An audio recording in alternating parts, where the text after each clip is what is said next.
Latest updates ఎప్పటికప్పుడు పొందడానికి Big TV WhatsApp channel follow అవ్వండి. లింక్ డిస్క్రిప్షన్ లో ఉంది. దేశంలో కులాల వారి లెక్కలు తేలాలి. ఎవరి ఆర్థిక పరిస్థితి ఏంటో బయటకు రావాలి. వెనుకబడిన వర్గాలకు విద్య, ఉద్యోగ, ఉపాధి అవకాశాల్లో ప్రాధాన్యం దక్కాలి. ఈ మేరకు రిజర్వేషన్లు పెరగాలి. ఇది కాంగ్రెస్ ఏ నాటి నుంచో చేస్తున్న డిమాండ్. ముఖ్యంగా రాహుల్ గాంధీ, ఖర్గే ఈ విషయంపై చాలా సీరియస్ గా ఉన్నారు. మొన్నటి సార్వత్రిక ఎన్నికల్లో మేనిఫెస్టోలో కూడా పెట్టారు. సీన్ కట్ చేస్తే కేంద్రంలో అధికారంలో ఉన్న బీజేపీ ఈ విషయంలో ఎటూ తేల్చుకోలేకపోతుందా? జార్ఖండ్లో హోంమంత్రి అమిత్ షా చేసిన కామెంట్స్ ఆ పార్టీలో కన్ఫ్యూజన్ ను బయటపెట్టిందా?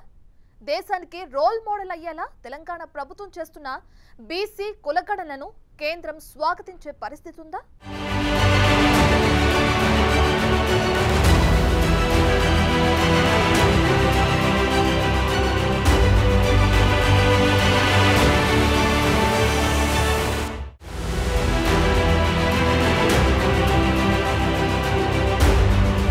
पिछड़ा वर्ग के लिए 27% आरक्षण करने के लिए हम किसी का भी आरक्षण कम करे बगैर पिछड़ा वर्ग को सम्मान दिलाने के रास्ते भी ढूंढेंगे. రైట్, చూశారుగా, ఇది కేంద్ర హోంమంత్రి అమిత్ షా జార్ఖండ్ అసెంబ్లీ ఎన్నికల ప్రచారంలో అన్న మాటలు. కులగణన, రిజర్వేషన్ కోటాలపై ఎంత తక్కువ మాట్లాడితే అంత బెటర్ అనుకుంటున్న కమలం పార్టీ జార్ఖండ్లో మాత్రం డిఫరెంట్ గా రియాక్ట్ అయింది. ప్రస్తుతం ఉన్న ఎస్సీ, ఎస్టీ రిజర్వేషన్ కోటా ప్రభావితం కాకుండా ఇతర వెనుకబడిన తరగతులు అంటే ఓబీసీలకు 14% ఉన్న రిజర్వేషన్లను 27% పెంచుతామని అమిత్ షా ప్రకటించారు. మొత్తం రిజర్వేషన్లు 50% దాటొద్దన్న సుప్రీం తీర్పు ప్రకారం పెరిగే రిజర్వేషన్లకు సంబంధించి టెక్నికల్, అలాగే చట్టపరమైన సవాళ్లను పరిష్కరిస్తామని ఎన్నికల హామీలో భాగంగా బీజేపీ ప్రకటించింది. సో ఇక్కడి వరకు మ్యాటర్ క్లియర్ గా ఉంది.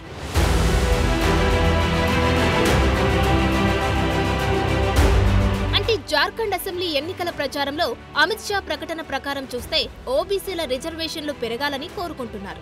అదే సమయంలో దేశవ్యాప్తంగా ఇదే జరగాలి, అసలైన పేదలకు మేలు జరగాలి, పేదరికం స్థాయి ఓబీసీల లెక్కలు తేలితే ఆ ప్రకారం కోటా అమలు చేయాలి అని కాంగ్రెస్ గత కొన్నాళ్లుగా డిమాండ్ చేస్తున్నా పట్టించుకోని కేంద్ర ప్రభుత్వం ఇప్పుడు జార్ఖండ్ అసెంబ్లీ ఎన్నికల ప్రచారంలో మాత్రం ఇలాంటి ప్రకటన చేసింది.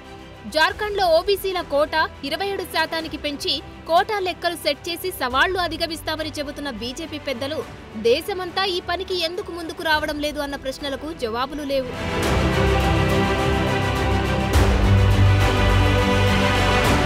నిజానికి కోటా 27% పెంచుతామని ఓవైపు అమిత్ షా చెబుతున్నారు. సరే, మరి దేశంలో కాస్ట్ బేస్డ్ లెక్కలు పక్కాగా ఎక్కడ ఉన్నాయి?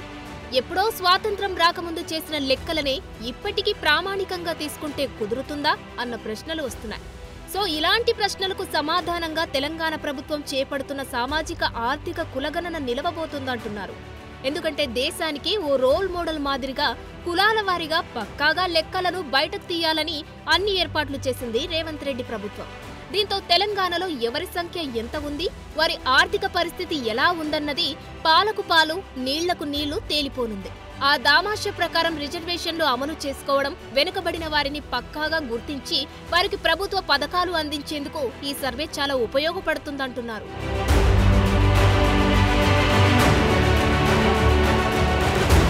మరోవైపు దేశంలో జనగణన చివరిసారిగా 2011లో జరిగింది. ప్రతి 10 ఏళ్లకు జనాభా లెక్కలు సేకరిస్తుంటారు. ఆ లెక్కన 2021లో జనగణన జరగాల్సి ఉన్నా కరోనా కారణంగా ఆగిపోయింది. ఆ ప్రక్రియను వచ్చే ఏడాది చేస్తారన్న ప్రచారమూ జోరందుకుంటోంది. అలాగే 2028 నాటికి నియోజకవర్గాల పునర్విభజన చేయాల్సి ఉంది. సో వచ్చే ఏడాది ఒకవేళ జనగణన చేయాలని కేంద్రంలోని మోడీ సర్కార్ డిసైడ్ అయితే గనుక కులాల వారీగా లెక్కలు తీయాలన్న డిమాండ్లు పెరుగుతున్నాయి.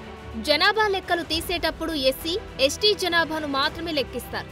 బీసీ, ఓసీ జనాభా లెక్కలు తీసుకోరు. కానీ ఈసారి చేయాలన్న ఒత్తిడి మాత్రం పెరగడం ఖాయంగా కనిపిస్తోంది.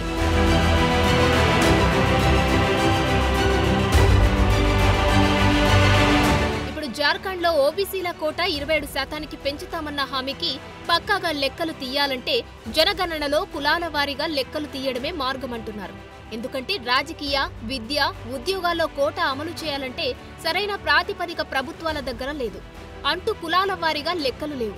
అందుకే దేశమంతా జనగణన జరిగేటప్పుడు కులాల వారీగా లెక్కించకపోతే మరో 10 ఏళ్లు ఆగాల్సి ఉంటుంది. అంటే ఇది మరింత మూలన పడుతుంది. నిజానికి జనగణన చేసే అధికారం రాష్ట్రాలకు ఉండదు. అందుకే వివిధ రాష్ట్రాలు సామాజిక ఆర్థిక సర్వే పేరుతో ఈ లెక్కలు తీస్తుంటాయి. ఇప్పుడు తెలంగాణ వంతు వచ్చింది. ఇప్పటికే బీహార్, కర్ణాటక వంటి చోట్ల పూర్తయింది.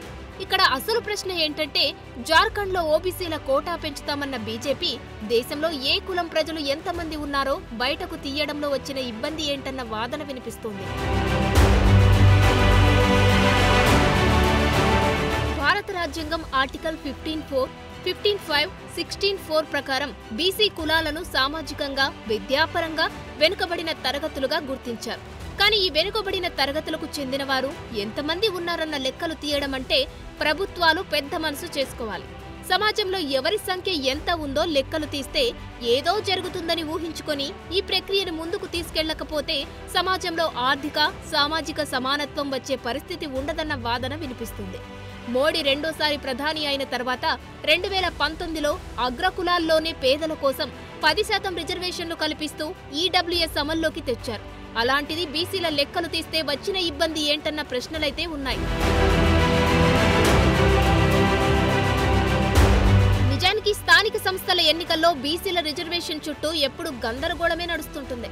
బీసీలకు ఎంత కోటా ఇవ్వాలన్నది కంప్లీట్ గా ప్రభుత్వం ఇష్టమే. సో ఇది న్యాయపరంగా చిక్కులకు కారణమవుతుంది. అందుకే లెక్కలన్నీ తేలుస్తామని 2023 తెలంగాణ ఎన్నికల ముందు బీసీ డిక్లరేషన్ పేరుతో కామారెడ్డిలో సభ పెట్టిన కాంగ్రెస్ పార్టీ బీసీలకు స్థానిక సంస్థల్లో 42% రిజర్వేషన్ ఇస్తామని హామీ ఇచ్చింది.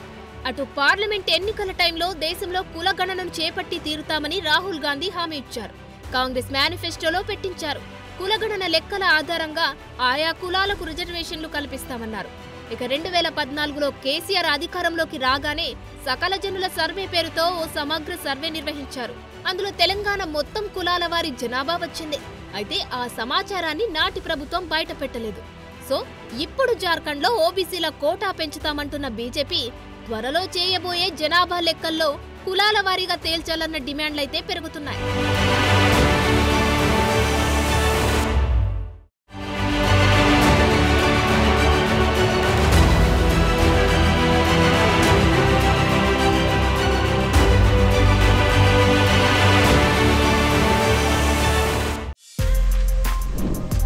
For more videos like this, subscribe Big TV channel.